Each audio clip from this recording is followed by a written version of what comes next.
नमस्कार, मैं मिसबाहुल। दोस्तों, जरा सोचिए, पटना की हर सड़क भीड़ से भर गई हो, सोमवार का दिन किसी त्योहार से बड़ा लगने लगे और राजधानी की हर गली नुक्कड़ पर गूंज उठे सिर्फ दो नाम, मतलब राहुल गांधी, तेजस्वी यादव। तो सवाल ये है, क्या ये सिर्फ एक यात्रा थी या फिर बिहार की राजनीति का तूफान? क्या सच में इस पदयात्रा ने नीतीश कुमार की कुर्सी हिला दी है? क्या नरेंद्र मोदी को पहली बार बिहार से बड़ी चुनौती मिली है? और सबसे अहम, क्या इस बार राजनीति का खेल पूरी तरह बदल चुका है? जी हां, 17 अगस्त सासाराम से इस यात्रा की शुरुआत हुई और उसी दिन चुनाव आयोग प्रेस कॉन्फ्रेंस करने वाला था। सबको लगा यात्रा खत्म हो जाएंगी, राहुल गांधी की वोट चोरी वाली बातें दब जाएंगी। लेकिन मेरे दोस्त, पूरा का पूरा उल्टा हो गया है। सासाराम की सड़कों पर उभरी भीड़ ने बता दिया, यात्रा रुकेगी नहीं और इस बार लड़ाई दिल्ली तक गूंजेगी। मतलब बीजेपी पर कहा जाता था कि मोदी और शाह चुनाव जीतने की मशीन है और कांग्रेस आरजेडी बस एसी कमरे में बैठकर बयानबाजी करते हैं। लेकिन मैं बता दूं, इस यात्रा ने तस्वीरें एकदम से बदल दी है। धूल, पसीने और उमस भरी गर्मी में राहुल गांधी का चेहरा तेजस्वी यादव के साथ कदम से कदम मिलाता हुआ इसने जनता को यकीन दिला दिया कि ये लोग सिर्फ भाषण नहीं, असली लड़ाई लड़ने आए हैं दोस्त। और राहुल गांधी, तेजस्वी यादव, मुकेश साहनी, लेफ्ट के नेता सब एक गाड़ी में, एक मंच पर। साफ संदेश है कि इंडिया गठबंधन जो है वो टूटा फूटा जोर नहीं है मेरे दोस्त, ये मजबूत टीम है।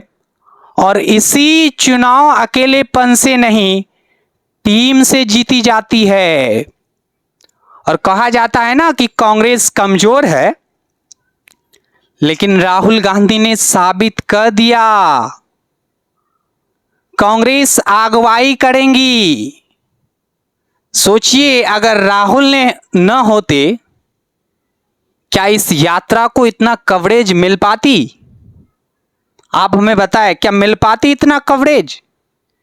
क्या दिल्ली से पटना तक न्यूज चैनल इसे दिखाते?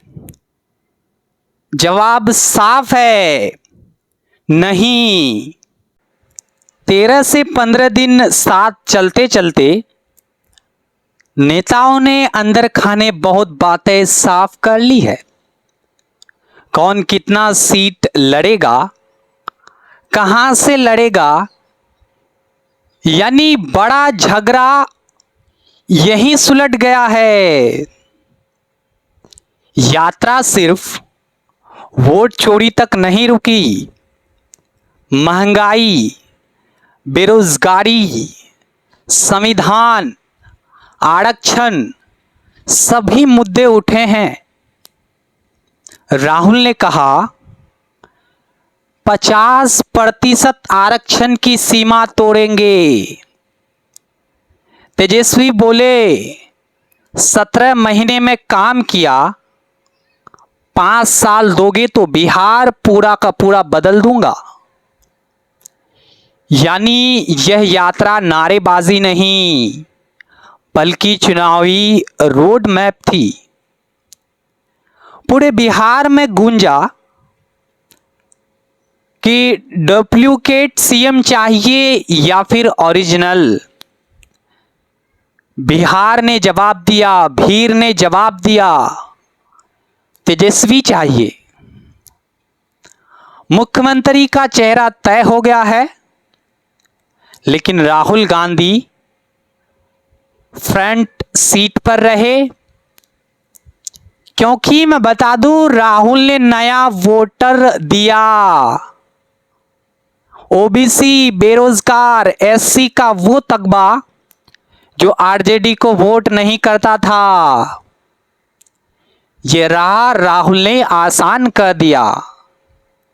तेजस्वी हीरो बने, लेकिन राहुल इस यात्रा के सुपर हीरो कहलाएंगे। इतिहास में पहली बार साफ संदेश गया, 2025 की लड़ाई अब मोदी बनाम राहुल है। एमके स्टालिन से लेकर अखिलेश यादव तक सबने राहुल को अगवा बनाया।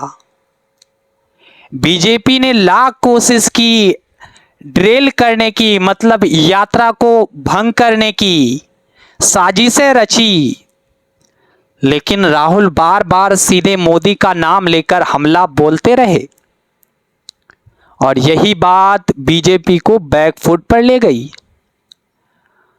प्रशांत किशोर की यात्रा भी चल रही थी, मीडिया उन्हें हवा देने की कोशिश कर रहा था, लेकिन इस 1300 किलोमीटर की पद यात्रा ने उनका पूरा स्पेस खत्म कर दिया है।